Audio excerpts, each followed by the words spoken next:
தமிழகத்தில் இரவு நேர மழை பொழிவு ரொம்பவே அதிகமா இருக்கு. பகல் நேரங்கள், மாலை நேரங்கள விட நமக்கு இரவு மற்றும் நள்ளிரவுல தான் அதிக மழை பொழிவு இருக்க போகுது. இதுவரைக்கும் நீங்க கனமழைய பார்த்திருப்பீங்க. ஆனா, இனிமே தான் நமக்கு மிக கனமழை வலுவாக இருக்க போகுது. முதலாவது நீங்க சப்ஸ்கிரைப் பண்ணாதவங்க கொஞ்சம் முதல்ல சப்ஸ்கிரைப் பண்ணுங்க. அப்பதான் எந்த தேதியில மழை வருங்கிறத தெரிஞ்சுக்க முடியும். முழுமையான வானிலை அறிக்கை ஒவ்வொரு நாளும் காலை நேரங்கள் நம்ம கொடுத்துக்கிட்டு இருக்கிறோம். எத்தன பேர் அத பார்க்கிறீங்கன்னு தெரியல. பார்க்கலன்னா டிஸ்கிரிப்ஷன்ல லிங்க் இருக்கு. உடனடியா கிளிக் பண்ணி போய் பாருங்க. நெறைய இடங்கள்ல கனமழை மற்றும் மிக கனமழைக்கான வாய்ப்பு இருக்கு.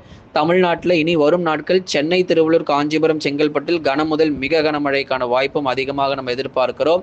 இந்த செப்டம்பர் மாதம் பொறுத்தவரைக்கும் பெரும்பாலான மாவட்டத்தில் மாலை நேரங்களுக்கு பிறகே நமக்கு மழை பொழிவுகள் அதிகமாக எதிர்பார்க்கப்படுது. என்னதான் நமக்கு பகல் நேரங்கள்ல வெயிலுடைய தாக்கம் இருந்தாலும், இரவு நள்ளிரவில் கனமழையும் புரட்டி போடும்.